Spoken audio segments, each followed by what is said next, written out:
everybody. This is Alan with Meet the Thriller Author. And for the podcast today, I have K.A. Perry, and she's in Connecticut. How are you doing this morning? I am good. How are you? Good. How are things going in the East Coast? Things are going well. The kids went back to school here, which is a good sign. Wow. Some of them part-time, but so far so good. We don't have all the forest fire issues that are going on out there.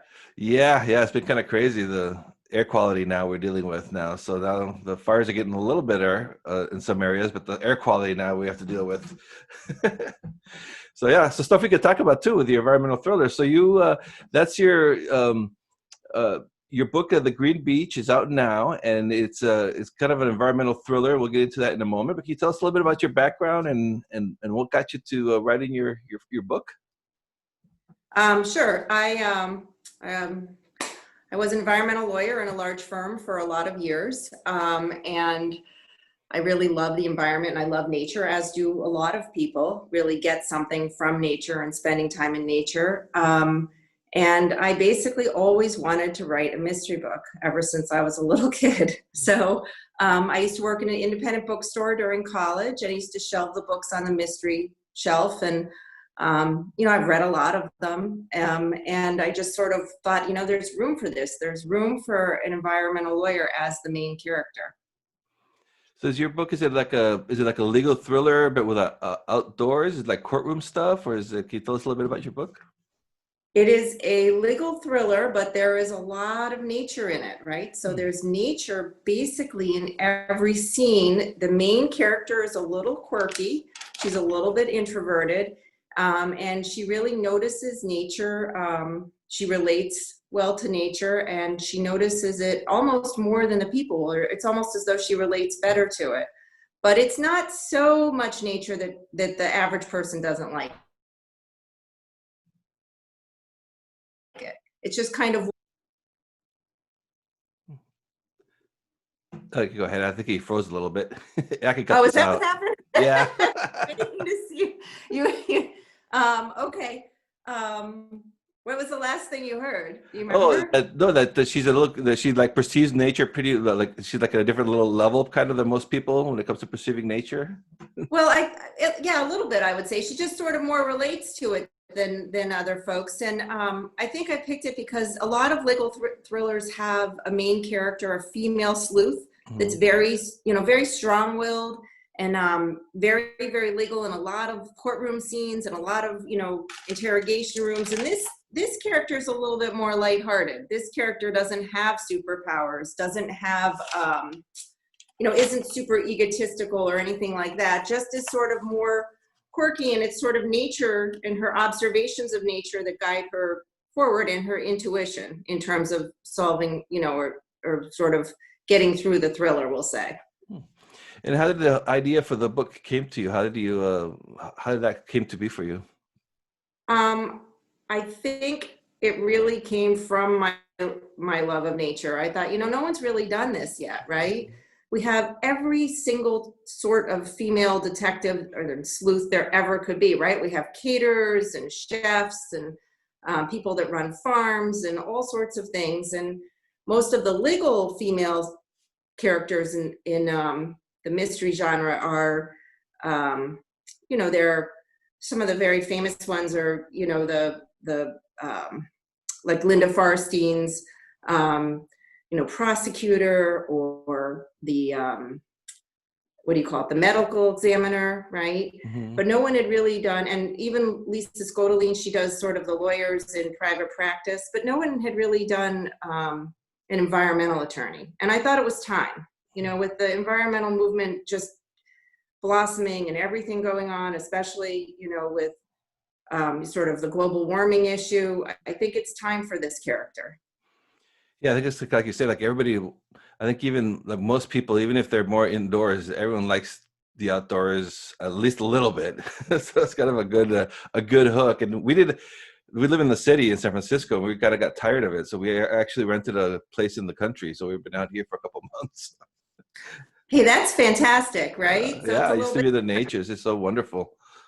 it's good when you slow down and you actually stop and can like go for a walk in the woods, or, you Yeah. know, or just kind of appreciate it a little bit. Even people that love the city, during the whole COVID-19 thing, I saw an article in the Post that said people were buying up plants just because Mhm. they wanted to have some plants while they were stuck at home in their apartments with them, you know? So Yeah. I don't know, I think more people get respite from nature than we realize, that there's a connection there. And that's why the environmental movement has been so big and so strong, because I Mhm. think intuitively people recognize that in themselves. Yeah, this was what's cool about the states too. It doesn't matter what city you live in. You're most people are pretty close. You know, maybe like half hour, an hour, and then it's like a whole different world than being in a city. That's true. Yeah. That's totally true, right? So what's the significance of the Green Beach title? What's that about? So, you know, the concept behind that, and there's a, you know, it's a lighthearted mystery, right? But Mm. underneath it, there are some pro-environmental messages, one of which is the issue of beach access, right? So it's called the Green Beach File, and it's sort of a double play on the word green, in that, is there access to everyone for the beach, or is the beach reserved by just the, you know, the people that, you know, that have millions of dollars that live on the shorefront? And that's why it has that tagline at the bottom: whose beach Oh, is it anyway? So, because I think the concept of public lands and having open access to everyone for certain lands and preserving certain lands because they're very beautiful, it's actually a very old legal concept called the public trust doctrine. And so I sort of tried to weave a little bit of that through it, so that people would stop and think about the issue. yeah, that's something that was happening here a couple of years ago. There's some big tech millionaire bought a property, and there's public access that's been there for 50 years for the surfers, and he blocked it. So they've been going back and forth legally. I don't know what ended up with that, but that's been a legal battle for at least a few years now. Yeah, no, that's a big issue, right, for people? Yeah. Because I mean, Yeah. some parts of the earth are so beautiful. Maybe everybody should get to see them or have Yeah. access. Yeah, So, especially if it's been a public for 50 years or whatever. That'd be kind of bad. yeah, But that raises all sorts of additional legal issues, yeah, and because of the whole who's been using it. yeah. Yeah, So, and that's what's so interesting too. So, like you said, you're dealing with some pretty heady subject matters and everything. But so, how do you turn all that into a fun, into a mystery that the readers are enjoying? Is that hard to process all that and then put it down in the paper? you know, I think those issues are there, but I think what keeps people moving along through it is the conversation and the Mhm. humor, because I'm actually funnier when I write than when I speak. So like, I don't know why that is. I was thinking today I'd love to crack a few jokes for you, but like somehow when I write in a manner that makes people laugh. And I think that really, and people really like the character. They like the main character because she's very likable. You Mhm. know, she's very endearing to them, and a lot of folks have been asking me to write a sequel so they can find out what happens next. Hmm. And so your character is also an environmental attorney like you are. Is a lot of your personality traits in her, or? There are some that are there, and there are some that are totally made up. So just to make it funnier. Yeah, So I try to keep it lighthearted because I think the lighthearted mysteries are the most fun, you yeah, know? And when yeah, we read fiction, mysteries, and thrillers, we read them partially for escape. So, and with how wearing this year's been, I thought a little escape would be good for everybody. yeah, So, yeah. That is so true. Yeah, that's what we're reading this to not deal with the real world. So it's kind of nice to to do that. Yeah, especially this year. yeah, especially this year, right? Yeah. Yeah. And so, what's your process on from the time you get the idea and then you sit down to start writing it? How long does that take? What's your process like for getting it starting to write a book? Um, I um, I like to write when everybody else in my household is sleeping. Hmm. And sometimes I'll get the ideas when I'm running, but let's call it what it really is, jogging at this point. And then I'll jot them down, and then I'll go back to them and I'll try to work on it.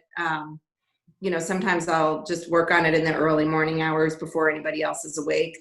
And a lot of times I'll rewrite it a couple of times just for myself, just to try to get the idea all the way out before, I would even consider it done. So. And did you find that did that pandemic and the quarantine that changed your process a lot with everyone being at home now? And that has made it harder, right? Yes. Probably made you a little harder too, maybe. I don't know. Yeah. Do you have kids? No, we did not. Well, no, it's just my wife and myself now. But yeah, but just we're both home all day now, and the dynamic's totally different, right? Yeah, I can't imagine with kids with smaller children. Yes. Yeah. It's different. It's made it a little bit harder to write, I think, because writing's something that I do alone, Mm-hmm. So. Yeah. And so you mentioned before, so you always wanted to be a writer. Were you a fan of mysteries and thrillers when you were a reader before you started to write these? Yeah. Yes. I have always been a fan of mysteries and thrillers. And I used to get mad at myself when I was a little bit younger. I'd be like, no, don't read another one. Work on writing one, because they're very addictive, especially if you get into a good series, right? You just want to keep going and going and going and see what happens. But yes, I've long loved mysteries and thrillers. What are some of the writers that have influenced you as a writer now? So that's a funny question, right? Because I'm going to name people that aren't necessarily thriller writers, right? Mm-hmm. But that they force you to sort of live in the world they're writing about in the moment. So one of my most favorite childhood writers was Michael Crichton, because, who wrote Jurassic Park, of all things, but I read all of his writings and Kurt Vonnegut's, because whatever world they've created, you're completely submerged in it. And I guess this goes back to what I was saying about escape fiction. Fiction we read to sort of as a coping skill for our real lives, to sort of have a break from reality. But in terms of mystery writers, I love the Anna Pigeon books, which were by Nevada Barr. She was a forest ranger in the national parks, and Nevada Barr went and wrote, each book was situated in a different national park. I don't know if you've ever read those, but that's a fantastic set of mystery books. So. Mm-hmm, yeah, it's been a long time, but yes, I think those are still going on too, that series. Yeah. Yeah. Oh, sorry. No, go ahead. I liked Linda Farstein's books a lot. She wrote about a prosecutor named Alexandra Cooper that I liked, but it's a very different character than the character, like the personality traits than the character in my book, but sort of those female legal sleuths I've always liked. And so when you're writing, what kind of scenes do you find that are hardest to write, or do any of them pop into your head? I think the scenes that are hardest to write are maybe transitioning like from and trying to keep the suspense up, right? So like ending the chapter on a note that's going to make you turn the page to the next chapter, but somehow also leaving a little hint of a transition so that whatever happens next isn't it blends in, or it transitions well into whatever the next segment is. And do you write by the seat of your pants, or do you outline everything before you get going? I guess I write by the seat of my pants. Okay. Sometimes I'll have big picture thoughts, we'll call it that, but I certainly don't outline. I'm sure if I were a better writer, I would do that. I don't know. Writing has always been very personal for me. So it even makes me uncomfortable, the idea of people, reading the book, because I'm so shy about the writing. So. Oh yeah, I'm the same way too. I like cringe when people, I read your book. I'm like, no. Yeah. Well, yeah, it varies too. I've interviewed a lot of writers, and some, everything needs to be outlined to to the last scene, and some refuse to do it. They're like, no way, it's part of the fun. So whatever works. Yeah, whatever works. Yeah.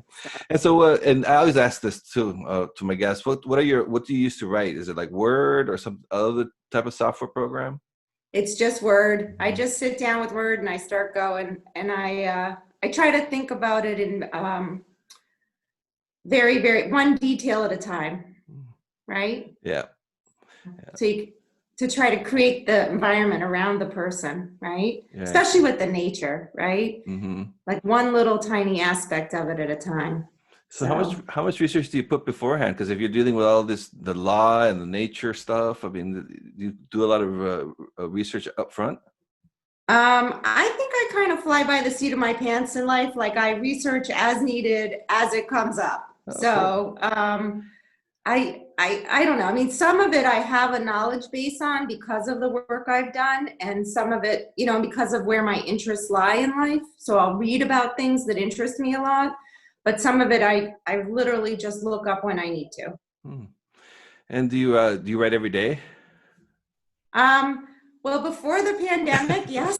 But it's been a lot harder with everyone home, especially, you know, now people actually go places, but I have a bunch of children. And so it's a rare thing when everybody leaves the house. You know, it's much more rare, I guess, than before the pandemic.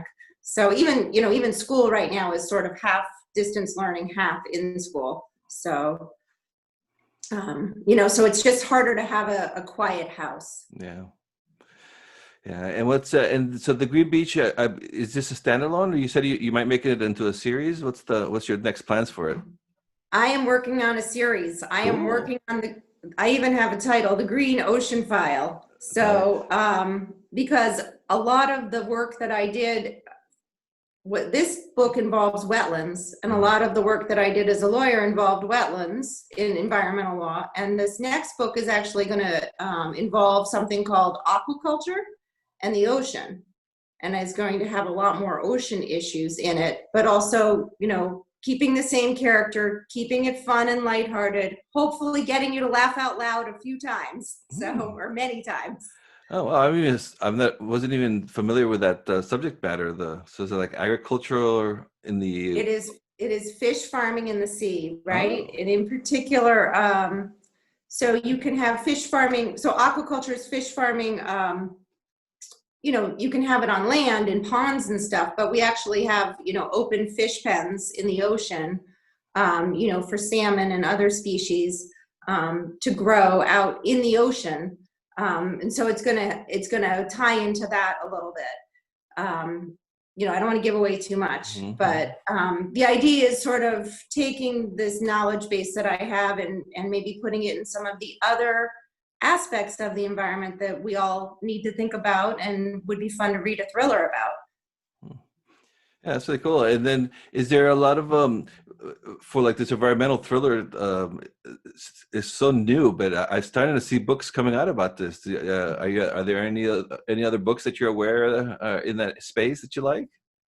I mean, you know, not really. I mean, my brother was teasing me. He's like, you're trying to invent a genre of book. Yeah. I'm sure someone's done it. I mean, if you think about, you know, like Carl Hyacin puts a lot of environmental stuff or nature in his books. And, you know, it's not that it doesn't exist. It's that it's not necessarily categorized as that, but that is what I'm trying to write, is an environmental thriller. So, and I think that the first one is that, you know, because of the nature of the book, because of the nature of the character, and because I think as humans, we have to stop and appreciate nature. You know, I think that is something we all learned, or a lot of us learned and spent more time in 2020 as a result of the pandemic. Yeah, especially when I was stuck indoors, and now you start missing what what you took for granted before. Yes. Yeah. So, any advice you have for any aspiring writers that are listening to this? I always like to ask my guests this because, you know, I have a lot of aspiring writers that listen to the podcast. Persistence, right? Persistence. So, because I feel like it was always there in the back of my head, and it took a long time to come into fruition in the sense that I dreamed of it since I was a kid. Mhm. But I think it's really important to not let go of our dreams in life, right? To Yeah. follow our heart and to follow what we're thinking inside our heads and see it through. Yeah. And the Green Beach, is that your first novel? Do you have other books out? No, this is my first novel. Oh, I'm wow. very excited about it. Awesome. Well, congrats. And So, yeah, it looks like you're really enjoying the process because you're already working on the second one. So cool. yes, yeah, no, I am enjoying. I don't know anything about this whole, like, the whole publicity part and the talking about it. Yeah. That's hard. Oh, yes. It is a And big part of it now. The days of I just want to write, I think, are over unless you're like a huge name. no, I'm like, I had no idea. Like, I looked at a text from, like on Instagram from Erin Hildebrand the other day when she was on Nantucket, and I'm following her on Instagram, and it's got like her and what dress she's wearing and who made her sandals and who made her shoes, and I'm like, oh my goodness, like what it doesn't have it's just so different than how I thought it would be. And I'm better at writing than I am at being articulate. So, and Yeah. the idea of self-promotion is like, Yeah, it's kind of so like yeah, for most of us writers, yeah, it's kind of like like pulling teeth, but yeah, it's something that needs to be done. Well, even Stephen King, look at his level. He always does promotions for his books, so even at that level, it doesn't stop. It seems like. I guess it's part of it, right? Like, We just yep, we have to learn and get used to it. yep, So I yep, guess, exactly. And that's one of the reasons why I started doing this podcast because I figured between books I can meet the other authors and get myself out of my comfort zone and so yeah, so I think that's kind of an interesting component. I agree with you. It's tough to do. yeah. Well, I'm glad you do the podcast because it's pretty impressive and you have a great following. So, and they're Oh, very informative. So, great. Thank you. Yeah, yeah. It's been fun. It's been kind of crazy, but it's been fun, and I've learned a ton, and love meeting new authors like yourself. So I definitely have to check out your book, and your book is out now. So everybody go check it out. Where can people yes. find you online? The book you can find anywhere. If you type in the Green Beach File, it's pretty much everywhere from, the independent bookseller to, Walmart and Target have it. The online, at least I know Hmm. they have it. And then I have a website that is www.kaperry.com. So, and that's probably the best way to find me. Okay, great. All right. So thank you so much for being on the podcast. Really appreciate it, and nice talking to you. Oh, nice to talk to you too. Thank you. Thank you.